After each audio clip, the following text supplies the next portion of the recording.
When danger hides behind polished glass and golden rings, it often wears the softest smile.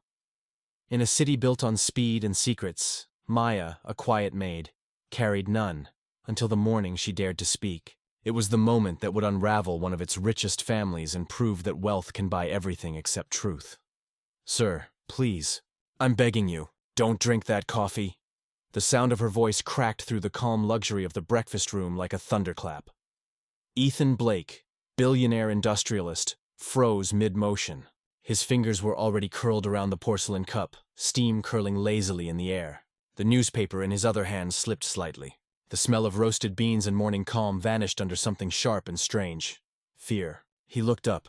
Standing beside the table, trembling so hard she could barely breathe, was Maya, the housemaid who had worked silently in his mansion for 3 years.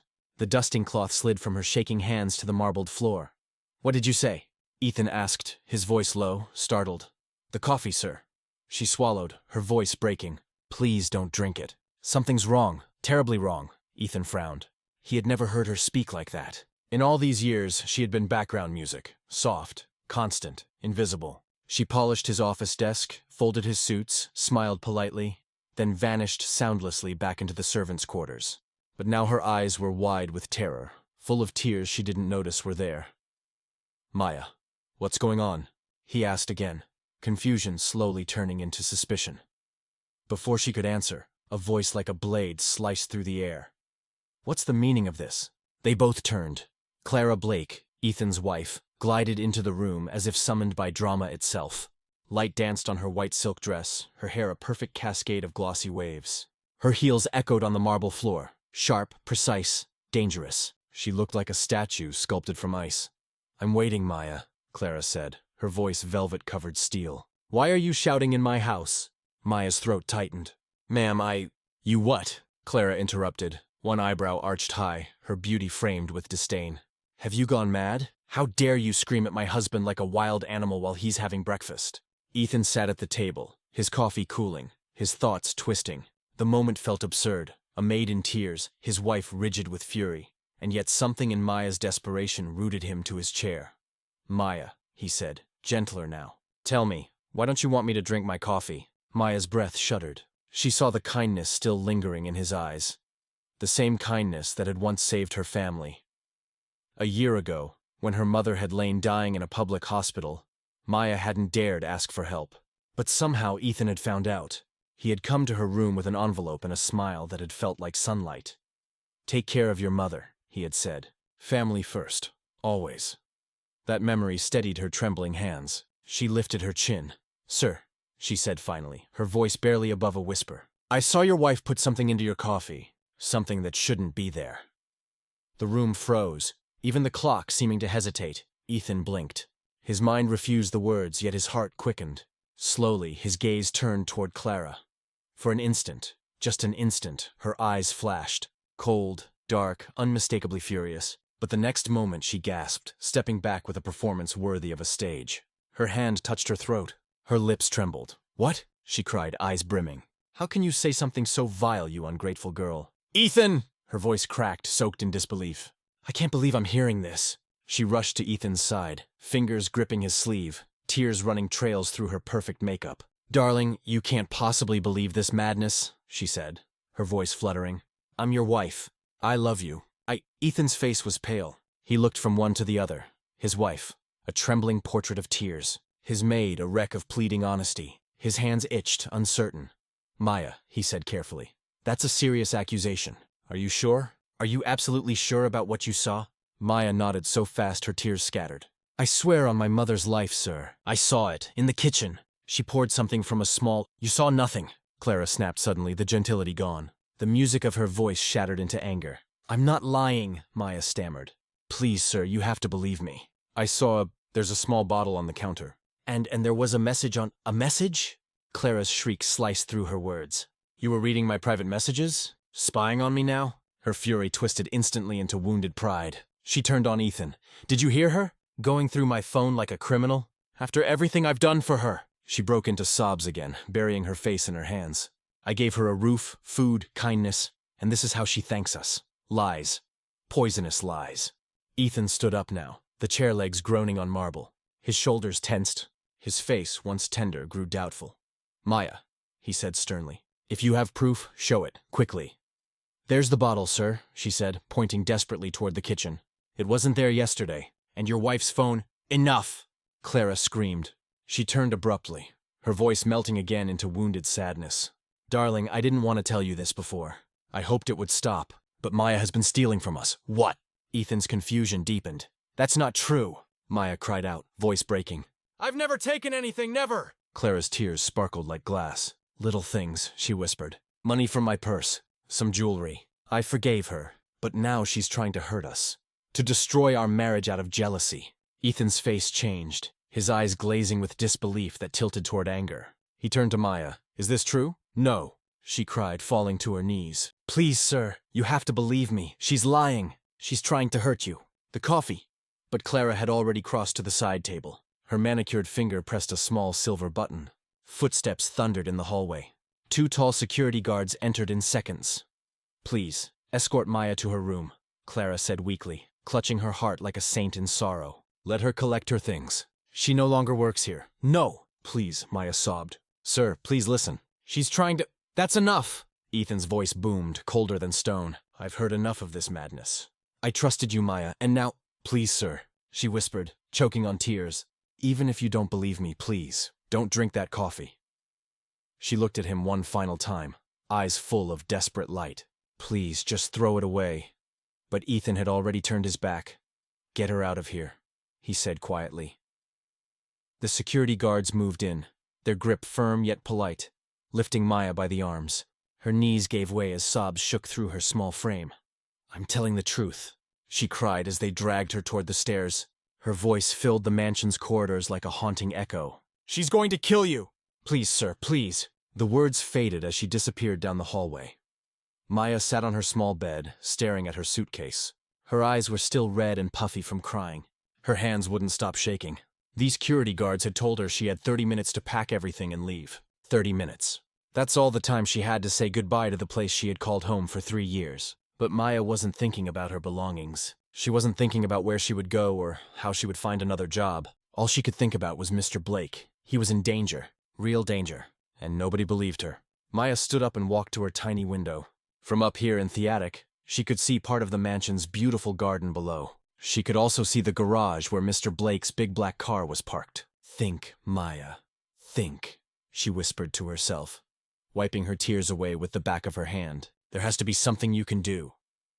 Then she remembered something. Something important.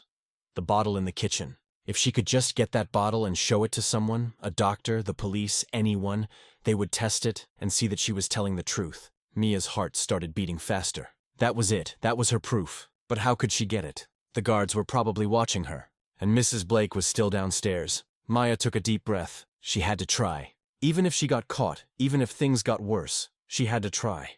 Mr. Blake's life was more important than anything else. She quietly opened her door and peeked out into the hallway.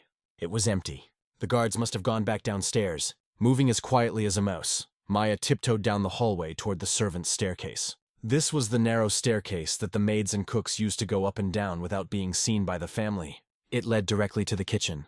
Her heart was pounding so loudly she was sure everyone in the house could hear it. She held her breath and started going down the stairs, one step at a time. Each stair seemed to creak louder than usual. Maya froze every time she heard a sound, pressing herself against the wall. Finally, she reached the bottom of the stairs. There was a small door that opened into the kitchen pantry. Maya pressed her ear against it, listening carefully. She could hear Clara's voice on the other side talking on the phone. "Yes, Mother, I know," Clara was saying, her voice annoyed. "That stupid maid almost ruined everything." "No, don't worry. Ethan didn't drink it." I said, "Don't worry. I have backup plans. He'll be dead by tonight, and then everything he owns will be mine. Yes, all of it. The houses, the money, the companies, everything." Ma's blood ran cold. She had to cover her mouth with both hands to stop herself from gasping out loud. Mrs. Blake wasn't just trying to poison Mr. Blake once. She had backup plans. She was going to keep trying until she succeeded. Clara continued talking, her voice cruel and cold.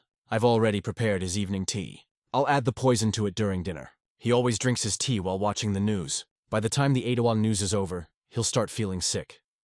By midnight, he'll be dead, and everyone will think he had a heart attack. Rich men have heart attacks all the time. Stop worrying, mother. This time nothing will go wrong. Mia heard Clara's high heels clicking across the kitchen floor, moving away. A door opened and closed. She was gone. Now was Mia's chance. Maya slowly pushed open the pantry door and slipped into the kitchen. Her eyes quickly scanned the counter near the sink. The bottle. It was still there. She rushed over and grabbed it. It was small, made of dark glass with no label on it. Maya held it up to the light. There was still some clear liquid inside. She quickly tucked it into the pocket of her uniform. This was the proof she needed. But then Mia heard footsteps coming back. Clara was returning. Mia's eyes darted around frantically. Where could she hide? There was no time to run back to the pantry. She ducked down behind the kitchen island, making herself as small as possible. Her heart was beating so fast she thought it might explode. Clara walked back into the kitchen, still talking on her phone. I have to go, Mother. Ethan will be leaving for his meeting soon. I need to make sure he doesn't suspect anything. Yes. I'll call you tonight after it's done. Goodbye. Maya heard Clara put her phone down on the counter. She was standing just a few feet away from where Mia was hiding. Please don't look down. Mia prayed silently. Please don't look down. Clara opened the refrigerator and took something out. Mia heard her opening cabinets and humming a cheerful tune as if she hadn't just been planning her husband's murder. After what felt like forever, Clara finally left the kitchen. Mia waited, counting to 60 in her head. Then she carefully stood up and peeked around the island. The kitchen was empty. She ran as quietly as she could back to the pantry, through the door, and up the servants' staircase. She didn't stop running until she was back in her room. She quickly closed the door and locked it, breathing hard. Maya pulled the bottle out of her pocket and stared at it. This small bottle held the truth. This would prove she wasn't lying. But who would believe her? She was just a maid. Mrs. Blake was rich, beautiful, and powerful. She had already convinced Mr. Blake that Mia was a thief and a liar. Mia looked at the clock on her wall. The security guards would be back in 15 minutes to escort her out of the mansion. She had to act fast. Mia grabbed her old phone from her suitcase. It was a cheap phone, not like the expensive ones rich people had, but it could still make calls. She thought about calling the police, but would they listen to her? What if they believed Mrs. Blake instead? Then Mia remembered something. About a year ago, Mr. Blake had given a big donation to the city hospital. There was an article about it in the newspaper. Maya had cut it out and saved it because she was proud that her boss was such a good man. The article mentioned the name of the hospital director, Dr. Sarah Peterson. She was a smart woman who had thanked Mr. Blake personally for his generosity. Maybe, just maybe, Dr. Peterson would listen. Maya's hands were shaking as she searched for the hospital's phone number. She found it and dialed, pressing the phone to her ear. City General Hospital. How may I help you? A woman's voice answered. Please, I need to speak to Dr. Sarah Peterson. It's an emergency, Maya said, her voice desperate. Dr. Peterson is very busy. What is this regarding? Please, it's about Mr. Ethan Blake. His life is in danger. I have proof. Please, I'm begging you. Let me talk to her. There was a pause. Hold on. Maya waited, her heart pounding. Seconds felt like hours. Finally, another voice came on the line. This is Dr. Peterson. Who am I speaking with? Dr. Peterson. My name is Maya. I worked as a maid for Mr. Ethan Blake. Please, you have to listen to me. His wife is trying to poison him. There was silence on the other end. Please, Maya continued, tears streaming down her face again. I know it sounds crazy, but I have a bottle. I took it from the kitchen. It's the poison she was going to use. If you can test it, you'll see I'm telling the truth. That's a very serious accusation, Dr. Peterson said slowly. Do you have any evidence besides this bottle? I heard her talking on the phone. She said she's going to poison his tea tonight. She said he'll be dead by midnight. She said everyone will think it's a heart attack. Please, Dr. Peterson, you have to help him. He's a good man. He doesn't deserve this. Dr. Peterson was quiet for a moment. Where are you right now? I'm still at the mansion, but they're kicking me out. I've maybe 10 minutes before the guards come to throw me out. Listen to me carefully, Dr. Peterson said, her voice becoming serious and urgent. Don't let anyone see that bottle. Hide it somewhere safe on your body. When you leave the mansion, go directly to City General Hospital. Come to the emergency entrance and ask for me by name. I'll meet you there. Do you understand? Yes, thank you. Thank you so much. Maya sobbed with relief. And Maya, be very careful. If what you're saying is true, you might be in danger too. The call ended just as Mia heard heavy footsteps coming up the stairs. The guards were coming. Mia quickly looked around her room. Where could she hide the bottle? They might search her suitcase. Her eyes fell on her old boots, the worn-out work boots she used for cleaning outside. They were too big for her feet, which is why she always wore thick socks with them. Maya grabbed one boot and tucked the bottle deep inside. pushing it all the way to the toe. Then she put the boot in her suitcase and covered it with her clothes. Someone knocked loudly on her door. "Time's up, open the door." Maya took one last look around her tiny room. This had been her home for 3 years. She had laughed here, cried here, dreamed here, but now she had to leave. And she had to make sure Mr. Blake survived the night. She picked up her suitcase, unlocked the door, and opened it. 2 security guards stood there, their faces stern and serious. "Let's go," one of them said. Maya nodded and walked between them. They escorted her down the main staircase this time. The grand staircase with the beautiful carpet and the crystal chandelier overhead. As they reached the bottom, Mia saw Mr. Blake standing in the entrance hall. He was fixing his tie and getting ready to leave for his meeting. He looked up and saw her. For a moment, their eyes met. Mia wanted to scream at him again. She wanted to fall on her knees and beg him to be careful. She wanted to tell him not to drink anything his wife gave him, but the words stuck in her throat. He'd already made it clear he didn't believe her. Mr. Blake looked away first, his face cold and disappointed. "Make sure she leaves the property," he told the guards without looking at Maya. Then he walked out the front door to his car. The guards continued walking Maya toward the back entrance, the door that servants used. As they passed through the hallway, Mia glanced toward the dining room. Claire was standing there watching. When their eyes met, Clara smiled. It was a small, cruel smile that made Mia's skin crawl. That smile said, "I won. You lost." But Mia knew something Clara didn't know. She had the bottle. She had proof. And she was going to save Mr. Blake, whether he believed her or not. The guards opened the back door and Mia stepped outside. The morning sun was bright and warm, but she felt cold all over. Back in the dining room, Clara and Ethan were alone. Clara wiped her eyes and took a deep, shaky breath. "I'm so sorry you had to see that, darling. I should have fired her weeks ago when I first caught her stealing." Ethan didn't answer. He stood there staring at the coffee cup still in his hand. Clara noticed him looking at it. Her heart started beating faster. Are you actually wondering if she was telling the truth?" Clara asked, her voice shocked. Ethan looked up at his wife. "Of course not. But why would she say something so crazy?" Clara walked over and put her hand on his shoulder. "Darling, some people become desperate when they're caught doing wrong. They make up wild stories to distract from their own crimes. It's sad, really." Ethan nodded slowly, but he still looked troubled. He set the coffee cup back down on the table.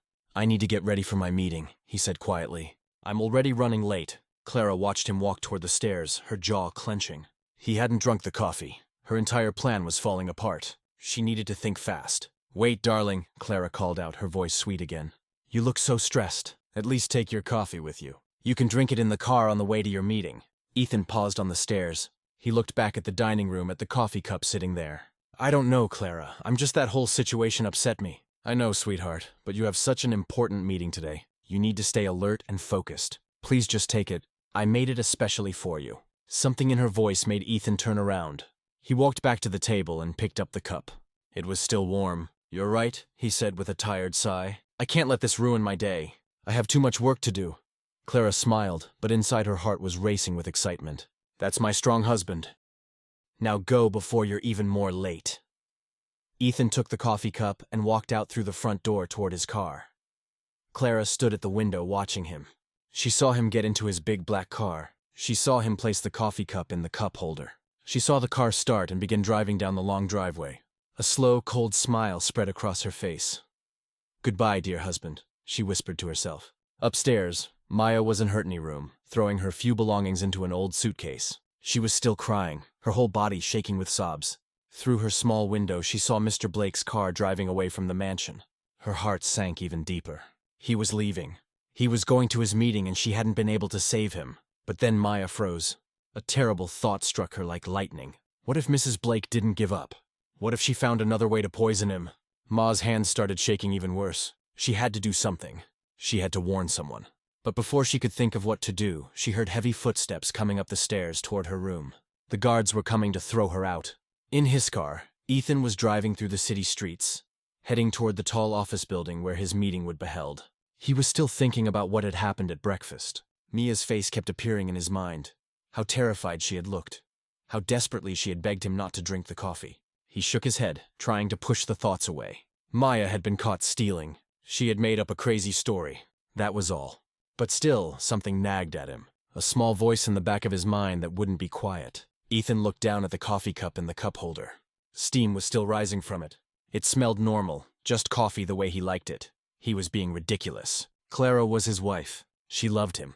She would never hurt him. The traffic light turned red and Ethan stopped the car. He reached down and picked up the coffee cup. He brought it to his lips. He took a sip. The coffee was a little bitter, but not bad. He took another sip, then another. Ethan put the cup back in the holder and started driving again when the light turned green. At first, everything seemed fine. He drove 2 more blocks thinking about his meeting, about the business deals he needed to discuss. But then something felt wrong. His stomach started to hurt. Just a little bit at first, like a small cramp. Ethan frowned. Maybe he was just nervous about the meeting. He drove another block. Noah's stomach hurt more. A lot more. It felt like something was twisting inside him. "What the?" Ethan muttered, pressing his hand against his stomach. His head started to feel strange, light and floaty like he was floating in water. Another block. Ethan's vision started to blur. The buildings around him looked fuzzy, like he was looking at them through dirty glass. The lines on the road seemed to move and wiggle like snakes. "Something's wrong," he said out loud, his voice sounding far away in his own ears. His hands started shaking on the steering wheel. Sweat broke out on his forehead, even though the car's air conditioning was on. Ethan tried to focus on the road, but everything was spinning now. The street signs, the other cars, the sky all spinning around and around. His heart started beating too fast. Boom, boom, boom, boom, like drums in his chest. Need to pull over. He mumbled, but his arms felt heavy. So heavy, like they were made of stone. He could barely hold the steering wheel. The coffee cup in the holder caught his eye. Even through his blurry vision, he could see it. And suddenly, like a lightning bolt hitting his brain, he understood. Maya had been telling the truth. Clara had poisoned him. "No," Ethan whispered. "No, no, no." He tried to reach for his phone to call for help, but his hand wouldn't move right. It felt like his whole body was shutting down piece by piece. The car started to drift to the side. Ethan heard horns honking. Someone yelled something, but it all sounded like it was coming from underwater, far away and muffled. His foot slipped off the gas pedal. The car slowed down and rolled to a stop at the side of the road. Ethan's head fell back against the seat. His vision was getting darker now, like someone was slowly turning off the lights. With the last bit of strength he had, he managed to push the button that unlocked his car doors. Maybe someone would see him. Maybe someone would help. Maya was right, he whispered, his voice barely making any sound. "Clara poisoned me." And then everything went black. The coffee cup fell from the holder, hitting the floor of the car. Hot coffee spilled everywhere, mixing with drops of something clear and deadly. Outside, people walking on the sidewalk started to notice the expensive car sitting there with its door slightly open. A woman looked inside and screamed. "Someone called 911. There's a man in this car. He's not moving. I think he's dying." People rushed over. Someone pulled out their phone and dialed emergency services. "We need an ambulance. Quick, there's a man collapsed in his car." He's not responding. Within minutes, sirens filled the air. An ambulance came racing down the street, its red and blue lights flashing. Paramedics jumped out and rushed to Ethan's car. They opened the door wider and checked his pulse. "He's alive, but barely," one paramedic shouted. "Pulse is very weak. Pupils are retilated. Get the stretcher now." They carefully lifted Ethan out of the car and onto a stretcher. His expensive suit was soaked with sweat. His face was pale, almost white. "Sir, can you hear me, sir?" The paramedic called out, but Ethan didn't respond. They quickly loaded him into the ambulance. One paramedic jumped in back with him, while another ran to the driver's seat.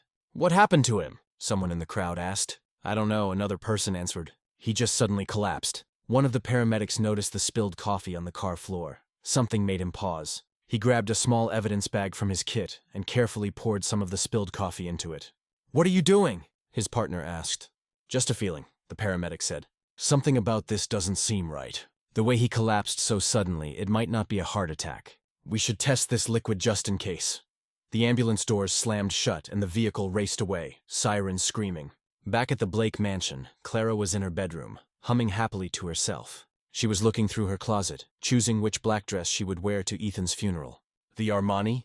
No, too casual," she muttered to herself. "The Versace? Yes, that's perfect. I'll look like a grieving widow, but still elegant." Her phone rang. She picked it up without looking at the screen. "Yes, Mrs. Blake, this is City General Hospital. There's been an emergency. Your husband was found collapsed in his car. He's been brought to our emergency room. You need to come right away." Clara's eyes went wide. She quickly changed her expression to shock and horror, even though no one could see her. "What? Oh my God!" Is he alive?" "He's in critical condition." "Ma'am, please come as soon as you can." "I'm coming right now." "Oh my God, my poor husband." Clara hung up and looked at herself in the mirror. She practiced her worried, crying face a few times. Then she grabbed her purse and her car keys. As she rushed down the stairs, she smiled to herself. This was perfect. Ethan would die in the hospital, surrounded by doctors. Everyone would think it was natural. No one would suspect her. She got in her white sports car and drove toward the hospital, already planning what she would say to the reporters who would definitely show up. After all, when a billionaire dies, it's big news. At that same moment, Maya was standing outside the mansion gates with her small suitcase. The security guards had pushed her out and locked the tall iron gates behind her. She stood there on the sidewalk, not knowing where to go. She had no money, no home, and no job. But worst of all, she had failed to save Mr. Blake. Tears rolled down her cheeks as she looked back at the beautiful mansion. Somewhere in that big house, Mrs. Blake was probably smiling, happy that Maya was gone.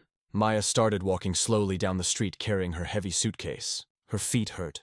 Her heart hurt even more. But then she heard something that made her stop. Sirens. Loud wailing sirens coming from somewhere nearby. Maya's head snapped up. An ambulance raced past her, its lights flashing red and blue. It was going so fast that the wind from it nearly knocked her over. Her blood turned to ice. "Oh, please no!" Without thinking, Maya dropped her suitcase right there on the sidewalk and started running. She ran after the ambulance, her legs pumping as fast as they could go. "Please don't let it be him," she prayed as she ran. Please, please, please. But deep in her heart she knew. She just knew. The ambulance was several blocks ahead now, but Maya could still see its flashing lights. She ran and ran, even though her chest hurt and her legs felt like they were on fire. Other people on the street stared at her as she ran past, but Maya didn't care. Nothing mattered except getting to that ambulance. She turned a corner and saw something that made her heart stop completely. Mr. Blake's big black car was parked on the side of the road. The door was wide open. Coffee was spilled all over the ground next to it, and the ambulance was parked right beside it. "No," Maya screamed. She ran faster, pushing through the crowd of people who had gathered to watch. The paramedics were just closing the ambulance doors. Through the small window, Maya could see Mr. Blake lying on a stretcher. His face was white as paper. His eyes were closed. He wasn't moving. "Wait, Mia?" shouted, running toward the ambulance. "Wait, please." But the ambulance started driving away, its siren screaming. Maya stood in the middle of the street, watching it disappear. She fell to her knees, sobbing so hard she could barely breathe. "I tried to warn him." She cried. "I tried. Why didn't Helliston? Why?" A police officer who had arrived at the scene walked over to her. "Miss, are you all right?" "Did you know that man?" Maya looked up at him with red, swollen eyes. "That's my boss, Mr. Ethan Blake. His wife poisoned him.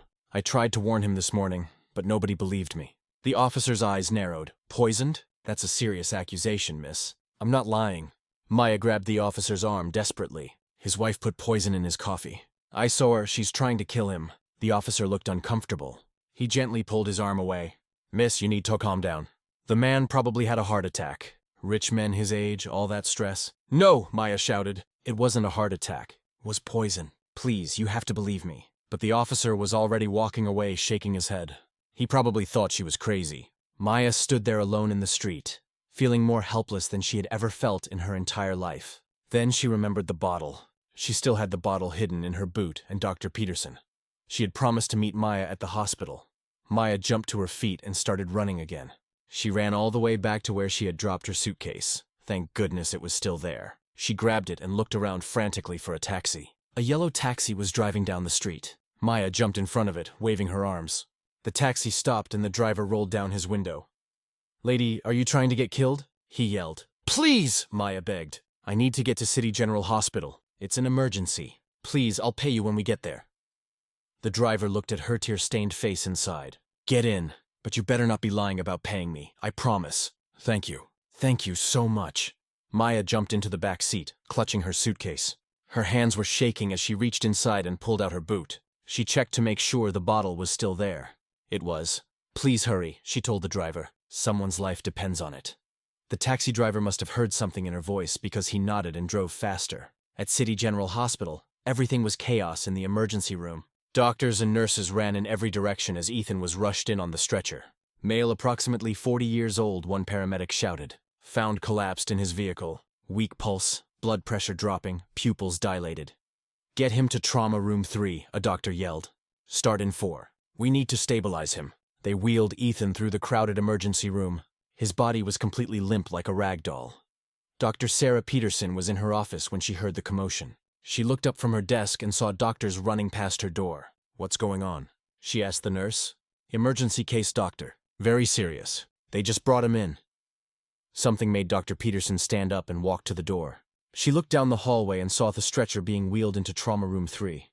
Even from far away, she recognized the man's face. It was Ethan Blake. The same Ethan Blake who had donated millions of dollars to this hospital. The same man whose maid had called her just 30 minutes ago, claiming his wife was trying to poison him. Dr. Peterson's face went pale. "Oh no," she whispered. She ran down the hallway toward the trauma room.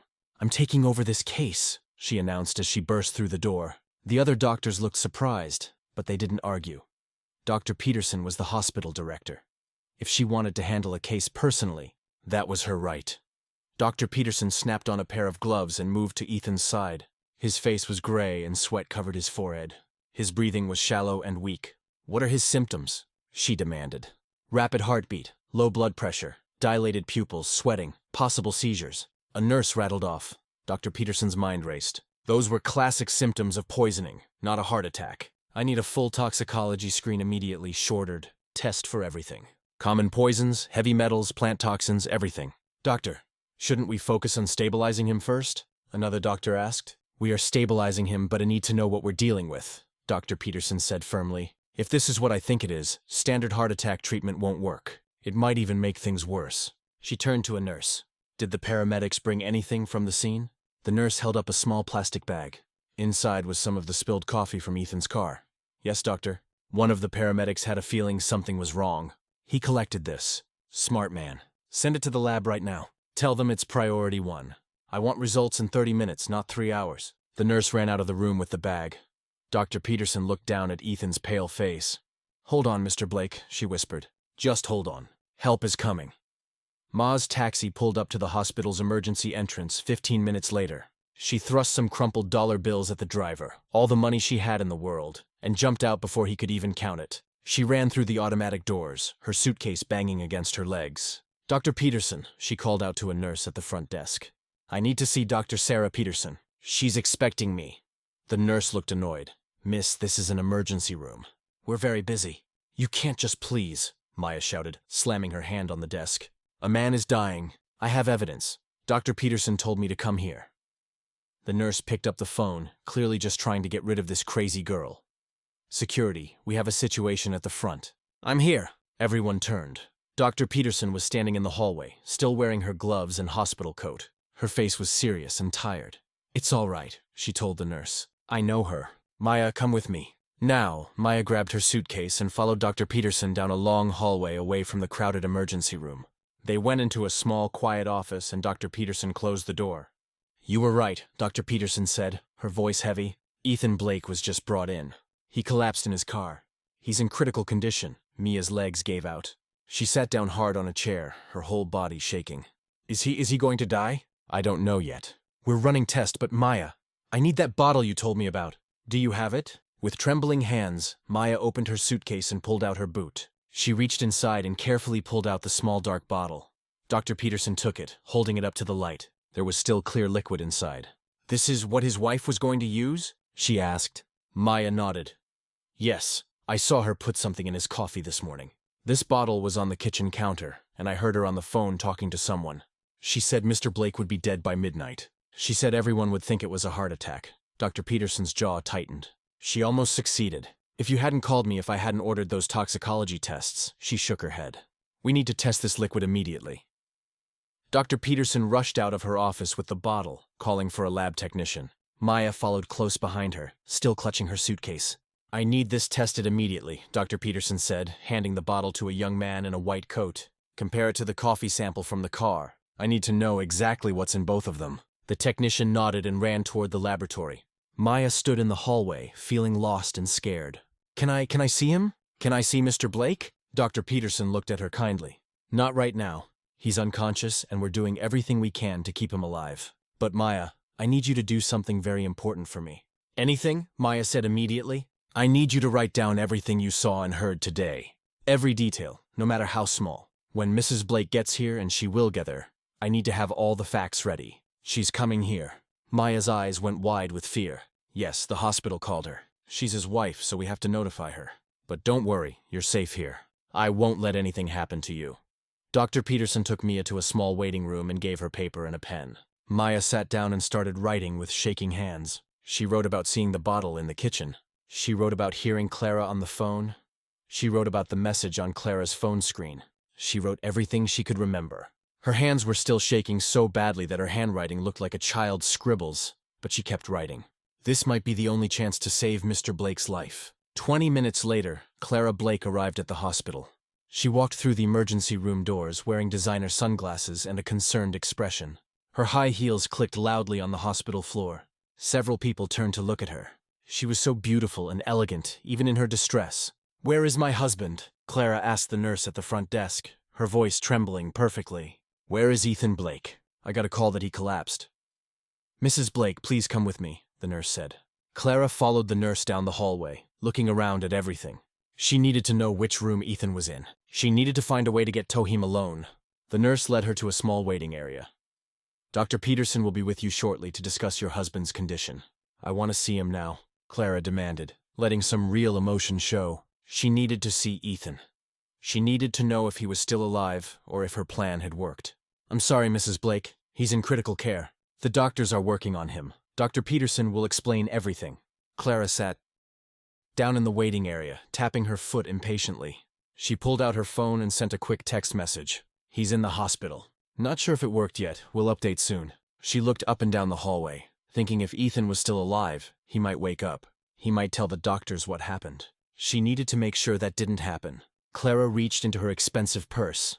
Hidden in a secret pocket was another small vial just in case. In the laboratory, the technician was working as fast as he could. He had the coffee sample from Ethan's car in one test tube, and the liquid from the bottle Maya had found in another test tube. He ran them through the testing machines, his eyes glued to the computer screen, showing the results. His eyes went wide. "Oh my God," he whispered. He picked up the phone and called Dr. Peterson immediately. "Doctor, you need to see these results right now." Dr. Peterson was in the trauma room still monitoring Ethan. His condition had stabilized a little bit, but he was still unconscious and in danger. When her phone rang, she stepped outside to answer it. "What did you find?" she asked the lab technician. "Doctor, both samples contain the same substance. It's a slow-acting poison called oleander extract. It's from a toxic plant. It causes symptoms that look exactly like a heart attack. Irregular heartbeat, low blood pressure, confusion, collapse. Most doctors wouldn't think to test for it." Dr. Peterson felt her blood run cold. "Are you absolutely sure?" "100% sure, doctor. And there's more. The concentration in the bottle is much higher than what was in the coffee. Whoever prepared this knew exactly what they were doing. They were trying to kill him." "How long does he have?" Dr. Peterson asked quietly. "If we don't treat him soon, maybe a few hours. But doctor, we now know what the poison is. We can give him the antidote. We can save him." Dr. Peterson felt a wave of relief wash over her. "Prepare the antidote immediately. I'll administer it myself." She hung up and rushed back into the trauma room. "We know what it is," she told the other doctors. "Oleander poisoning. We need to start treatment right now." The medical team jumped into action. They brought out special medications and began administering them through Ethan's fore. Dr. Peterson stood by his bedside watching the monitors carefully. "Come on, Mr. Blake," she whispered. "Fight. You have to fight." In the small waiting room, Maya had finished writing her statement. Her hand hurt from writing so fast, but she had gotten everything down. She stood up and looked out into the hallway. That's when she saw her. Clara Blake was sitting in the waiting area just down the hall. Mia's heart started pounding. She quickly stepped back into the room, pressing herself against the wall. If Clara saw her, there was no telling what might happen. But Mia could see Clara through the small window in the door. She watched as Clara looked around nervously, checking her phone, looking up and down the hallway like she was waiting for something. Then Mia saw something that made her blood freeze. Clara reached into her purse and pulled out a small vial. It looked exactly like the bottle Maya had found in the kitchen. Clara held it in her hand, hidden from view, and stood up. She was going to try again. She was going to try to poison Mr. Blake right here in the hospital. Mia's mind raced. What could she do? If she screamed, Clara might run away and no one would believe Maya. She needed proof. She needed someone in authority to see what Clara was doing. Mia looked around the small waiting room desperately. There was a phone on the wall. She grabbed it and dialed 0 for the hospital operator. "This is an emergency," Mia said in a loud whisper. "Get Dr. Peterson. Tell her Mia says Mrs. Blake has another vial. She's gonna try again. Tell her to come now." "What?" "Miss, I don't understand." "Just tell her." Maya almost shouted, then hung up. She looked back through the window. Clara was walking down the hallway now, moving toward the trauma rooms. She was looking for Ethan's room. Maya knew she had to do something. She couldn't just stand here and let it happen. Taking a deep breath, Mia opened the door and stepped into the hallway. Her legs were shaking, but she forced herself to walk toward Clara. "Mrs. Blake!" Maya called out. Clara spun around. When she saw Maya, her face went white, then red with anger. "You!" Clara hissed. "What are you doing here? I had you thrown out." "I came to make sure Mr. Blake is okay," Maya sighed, her voice stronger than she felt. "I was worried about him." Clara's eyes narrowed dangerously. "You have no right to be here. Security." But Mia stood her ground. She had to keep Clara away from Ethan's room until Dr. Peterson arrived. "I know what you did, Mrs. Blake. I know you poisoned him. And soon everyone else will know too." Clara took a step closer to Maya, her face twisted with rage. "You stupid girl. You don't know anything. And even if you did, who would believe a maid over me?" "I would," a strong voice said from behind Clara. Both women turned.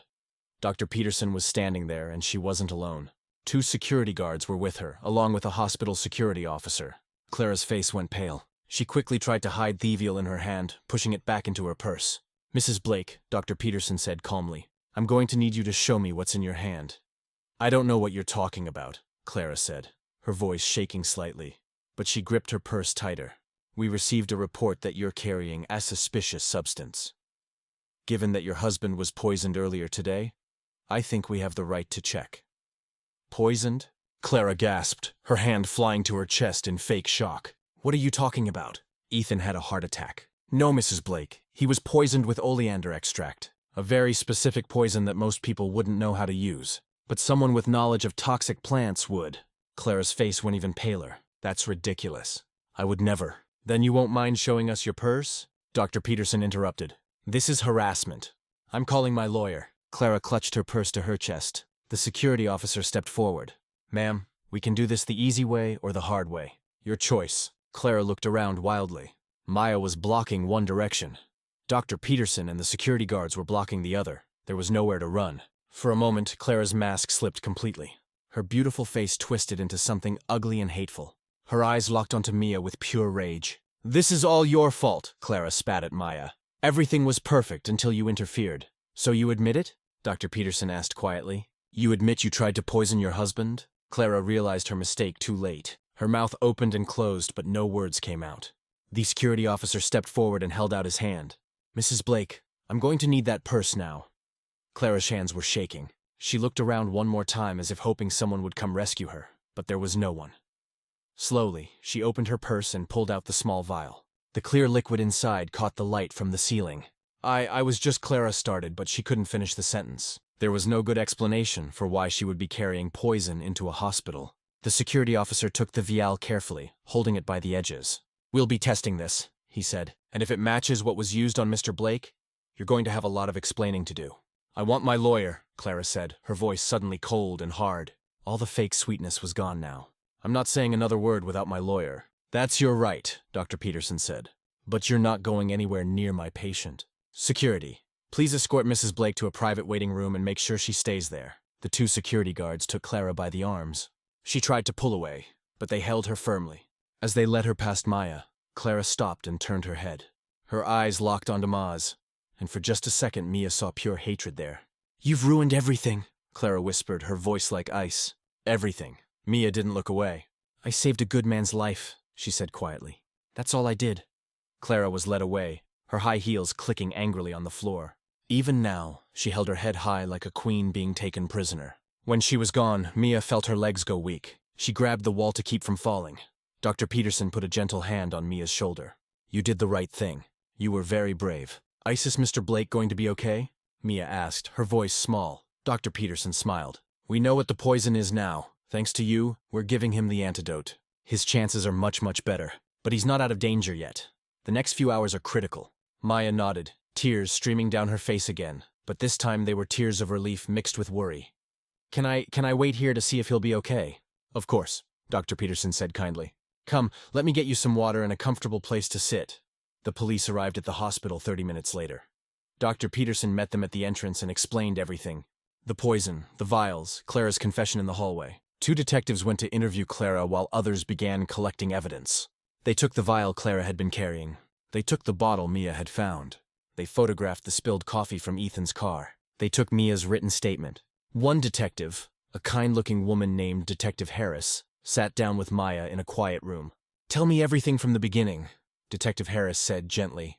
"Don't leave anything out." Maya told her the whole story. About seeing Clara put something in the coffee. About the bottle in the kitchen. About the message on Clara's phone. About hearing Clara talk on the phone about her plan. Detective Harris wrote it all down carefully. "You're very observant," she told Mia when the story was finished. "And very brave. Most people would have looked the other way. I couldn't let her hurt him," Mia said simply. "Mr. Blake is a good man. He didn't deserve to die." "No, he didn't," Detective Harris agreed. "Thanks to you, he probably won't. You saved his life, Maya." In the private waiting room where Clara was being held, things were not going well for her. The detective questioning her was a stern man named Detective Martinez. He had been a police officer for 25 years and had seen every kind of criminal there was. He knew Clara's type immediately. "Mrs. Blake," he said, sitting across from her. "We have the poison you were carrying. We have the poison from your kitchen. We have your fingerprints on the coffee cup. We have a witness who heard you planning this on the phone. We have your own words from the hallway captured on the hospital's security cameras." Clara sat with her arms crossed, her face like stone.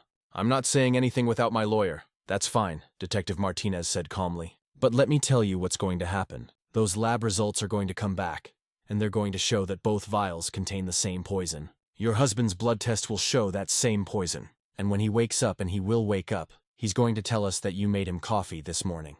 The coffee that nearly killed him." Clara's jaw tightened, but she said nothing. "We're also going to look into your finances," the detective continued.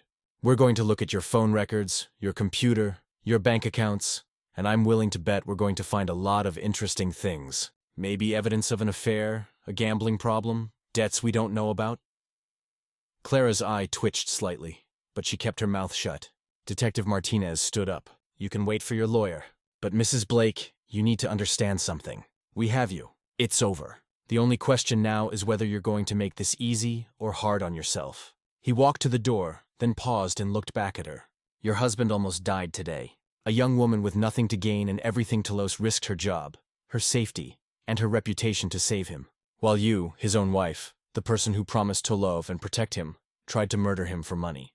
Clara's perfect makeup was starting to run as sweat formed on her forehead, but she still said nothing. "We'll talk again when your lawyer arrives," Detective Martinez said, and left the room. A police officer stood outside the door, making sure Clara didn't try to leave. In the trauma room, Ethan was slowly starting to respond to treatment. His heart rate was becoming more regular. His blood pressure was starting to rise. His breathing was getting stronger. Dr. Peterson stood by his bedside checking his vital signs every few minutes. The antidote was working slowly, but it was working. "Doctor," one of the nurses said. "His eyes are moving. I think he might be waking up." Dr. Peterson leaned closer. "Mr. Blake, can you hear me? You're in the hospital. You're safe now." Ethan's eyelids fluttered. Then slowly they opened. His eyes were unfocused at first, confused. Where? He tried to speak, but his throat was too dry. "Don't try to talk yet," Dr. Peterson said gently. "You've been through a lot. Just rest. You're going to be okay." But Ethan grabbed her wrist with surprising strength. His eyes focused on her face, and she could see fear and confusion in them. "Maya," he whispered, his voice rough. "Maya, she was right. Clara poisoned me." Dr. Peterson nodded. "We know. Maya saved your life, Mr. Blake. She brought us evidence. She refused to give up on you even when no one believed her." Tears formed in Ethan's eyes. I didn't believe her. She tried to warn me and I threw her out." "She's here," Dr. Peterson said softly. "She's been waiting to see if you're okay. Would you like to see her?" Ethan nodded weakly. "Please, I need to apologize. I need to thank her." Dr. Peterson squeezed his hand. "Rest for a few more minutes. Let us make sure you're stable. Then I'll bring her in." Maya was sitting in the waiting area, her head in her hands. She was exhausted. Her whole body ached, but she couldn't leave. Not until she knew Mr. Blake was going to be okay. A young nurse approached her. "Excuse me, are you Maya?" Mia looked up quickly. "Yes, is Mr. Blake?" "He's awake," the nurse said with a smile. "And he's asking for you." Mia's hand flew to her mouth. He's awake. He's really going to be okay. It looks that way." Dr. Peterson says, "You can see him now, but just for a few minutes. He's still very weak." Maya stood up so fast she almost knocked over her chair. She followed the nurse through the hallways, her heart pounding. They stopped outside the trauma room. Through the window, Mia could see Mr. Blake lying in the bed. He looked pale and tired, but his eyes were open. He was alive. "Go ahead," the nurse said, opening the door. Maya walked in slowly, suddenly feeling shy and nervous. She didn't know what to say. She didn't know if he was angry at her for all the trouble she'd caused. But then Ethan turned his head and saw her. And even though he was weak, even though he could barely move, he smiled. "Maya," he whispered. She walked to his bedside, tears already starting to fall. "I'm so sorry, sir. I'm so sorry I caused such a scene this morning. I know you told me to leave, but I couldn't." "Stop," Ethan said gently, raising one shaking hand. "Please don't apologize." He took a deep breath, and Maya could see how much effort it took him to speak. "You tried to save my life, and I didn't believe you. I called you a liar. I threw you out of my house. I'm the one who should be apologizing." "No, sir." "Yes," Ethan insisted. "Maya, you risked everything for me. Your job, your home, your safety. You had every reason to walk away and let me face the consequences of my own stupid decisions. But you didn't. You fought for me even when I didn't deserve it." Maya was crying so hard now she could barely see. "You're a good man, sir. You've always been kind to me. I couldn't let you die. I just couldn't." Ethan's own eyes were wet with tears. "Dr. Peterson told me everything. How you found the poison, how you called the hospital, how you confronted Clara even though you were terrified. Maya, you're the bravest person I've ever met." "I was just doing what was right," Mia said quietly. "No," Ethan shook his head slightly. "You did what was right, even when it was hard, even when it cost you everything. That's not just doing what's right. That's being a hero." Maya wiped her eyes with the back of her hand. "You need to rest, sir. You've been through so much." "I will," Ethan said. "But first I need to know. Are you okay? Do you have somewhere to go?" "I know. I had you fired." Maya looked down at her hands. "I'll be okay, sir. I'll find something." "No," Ethan said firmly, even though his voice was still weak. "You won't need to find something. When I get out of this hospital, you're coming back. Not as a maid, Ma. Never as a maid again." Ma looked up, confused. "Sir, you saved my life. You showed me something I had forgotten. That real loyalty, real goodness has nothing to do with money or status. It comes from the heart." Ethan's voice grew stronger as he spoke. "I want to help you, Maya. I want to send you to school. I want you to have a real education, a real future. You deserve so much more than cleaning floors." "Sir, I don't know what to say," Maya whispered, fresh tears streaming down her face. "Say yes," Ethan smiled weakly. "Please, it would make me very happy." Mia nodded, unable to speak. Her heart felt like it might burst with gratitude and relief. Dr. Peterson knocked gently on the door. "I'm sorry to interrupt, but Mr. Blake needs to rest now. His body has been through a tremendous shock." Maya nodded and stood up. "I'll let you rest, sir." "Maya," Ethan called as she reached the door. "Thank you. Thank you for not giving up on me." Maya smiled through her tears. "Thank you for being worth saving, sir." Over the next few weeks, things moved quickly. The lab results came back confirming that both vials contained oleander extract, a deadly poison. The concentration was high enough to kill a grown man within hours. The police searched the Blake mansion and found more evidence. In Clara's private office, hidden in a locked drawer, they found documents that revealed her true plans. She had been having an affair with a man named Richard Stone, a businessman who had helped her prepare false documents. If Ethan died, everything he owned would go to Clara. She had already forged papers to transfer his money to secret bank accounts that only she could access. The police also found Clara's computer search history. She had been researching poisons for months. She had looked up which poisons were hardest to detect. She had read about how to make deaths look like natural causes. She planned this for a long time. Detective Harris told Ethan and Mia this wasn't a sudden decision. She was very careful, very calculating. "Why?" Mia asked. "Mr. Blake gave her everything. A beautiful home, money, a good life. Why would she want to kill him?" "Greed," Detective Harris said simply. "Some people always want more, and some people are willing to do terrible things to get it." The news spread across the entire city like wildfire. Rich, beautiful Clara Blake had tried to murder her billionaire husband for his money. Reporters crowded outside the hospital and the courthouse. Camera crews filmed everything. Newspapers put Clara's picture on the front page with headlines that screamed beauty and betrayal, and billionaire's wife caught in murder plot. But through it all, Mia stayed quiet. She didn't talk to reporters. She didn't want attention or fame. She just wanted Mr. Blake to get better, and for justice to be served. 3 months later, Clara's trial began. The courtroom was packed with people. Reporters filled the back rows, their pens ready. Citizens who had followed the story came to watch. And sitting in the front row were Ethan and Maya. Clara was brought in wearing an orange prison jumpsuit, her hands in handcuffs. Gone was the beautiful, elegant woman who had once ruled the mansion like a queen. Her hair was pulled back plainly. She wore no makeup. She looked tired and defeated. But when she saw Ethan sitting there alive and healthy, her eyes flashed with anger. The prosecutor presented all the evidence: the poison bottles with Clara's fingerprints, the search history on her computer, the forged documents, the secret bank accounts, the messages with her lover, Richard Stone, discussing how they would split Ethan's fortune after he died. Mia was called to testify. She walked to the witness stand with shaking legs, but her voice was steady and clear as she told the court everything she had seen and heard that terrible morning. She poured something into his coffee cup, Maya said, looking directly at the jury. I saw it with my own eyes. And then she smiled, this cold, terrible smile, and called him to come drink it. When Ethan took the stand, the courtroom went completely silent. My wife didn't just try to kill my body, he said quietly. She killed my ability to trust. She made me doubt a good person who was trying to save my life. Because of my blindness. Because he believed her lies instead of Ma's truth, I almost died. He looked at Clara, who's stone-faced at the defense table. I gave you everything, Ethan continued, his voice breaking slightly. My love, my trust, my entire life, and you repaid me with poison.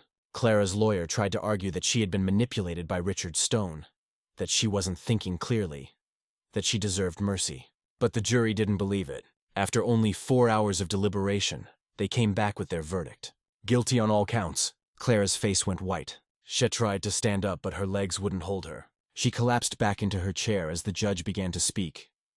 Clara Blake, the judge said sternly, you have been found guilty of attempted murder, conspiracy to commit fraud, and possession of illegal substances with intent to harm. These are serious crimes that show a complete disregard for human life and the law. The judge looked at Clara over his glasses. You tried to kill your husband, a man who loved you and provided for you simply because you wanted his money. You planned it carefully, coldly, without remorse. And when a brave young woman tried to stop you, you tried to destroy her reputation to cover your crimes. He paused, letting his words sink in. This court sentences you to 25 years in prison without the possibility of parole for the first 15 years. Gasps filled the courtroom. Clara started crying, but they weren't real tears. Even now, she was trying to manipulate people's emotions. Take her away, the judge ordered. Guards came and led Clara out of the courtroom. As she passed by Ethan and Maya, she stopped and turned to look at them one final time. I hope you're happy, she spat at Maya. All pretense of innocence gone. You took everything from me. Mia looked at her calmly. No, ma'am. You took everything from yourself. I just made sure you didn't take Mr. Blake's life too. Clara was dragged away, screaming and crying fake tears. When she was gone, the courtroom erupted in noise. Reporters rushed to ask questions. People congratulated Ethan and Maya, but Ethan just turned to Maya and smiled. It's over, he said softly. Finally, it's over. 6 months after the trial, Mia stood in front of a mirror in her new apartment, adjusting her backpack. It was her first day of college. After the trial ended, Ethan had kept his promise. He had enrolled Mia in one of the best universities in the city. He had paid for everything: tuition, books, a small but comfortable apartment near campus, and a monthly allowance so she could focus on studying instead of working. You saved my life, Ethan had told her when she tried to refuse. Let me help give you the life you deserve. Maya had cried and accepted. How could she not? This was the opportunity she had dreamed about, but never thought she'd have. There was a knock on her apartment door. Maya opened it to find Ethan standing there holding a small gift bag. Mr. Blake, Maya said, surprised. What are you doing here? I wanted to wish you good luck on your first day, Ethan said with a warm smile. He looked so much healthier now than he had in the hospital. His face had color again. His eyes were bright and happy. He had even started smiling more. You didn't have to come all this way, Mia said. But she was smiling too. Of course I did. This is a big day. He handed her the gift bag. Here, a little something for your first day of school. Maya opened it and gasped. Inside was a beautiful new laptop computer and a leather bag to carry it in. Sir, this is too much. Maya, Ethan interrupted gently. How many times do I have to tell you? Stop calling me sir. We're friends now.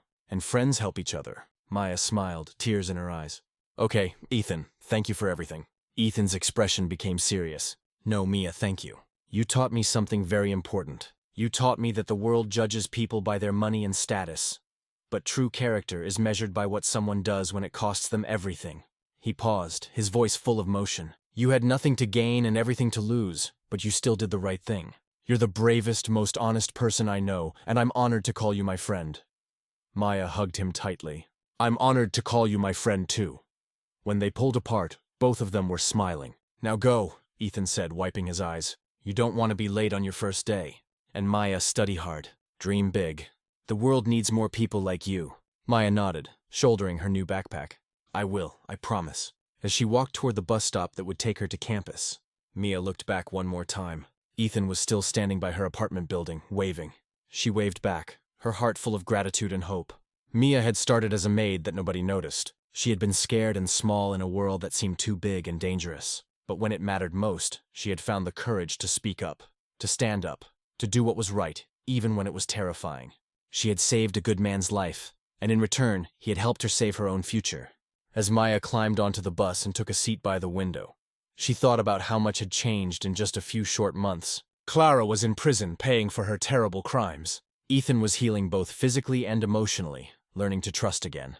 And Maya was going to college, chasing dreams she had never thought possible. The bus pulled away from the curb, carrying Maya toward her new life. She smiled to herself, looking out at the city passing by. Sometimes the smallest voice can make the biggest difference. Sometimes courage comes from the most unexpected places. And sometimes when you save someone's life, you end up saving your own. I hope you enjoyed watching it as much as I enjoyed creating it. Like, share, and comment on the lessons you've learned. Let me know where you're watching from in the comments below. See you in my next